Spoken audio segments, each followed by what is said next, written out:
tinopak na naman ata ako. So, kailangan ko ulit kumanta.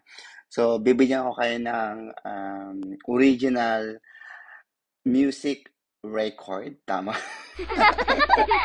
Yung sarili kong composer. Ayan.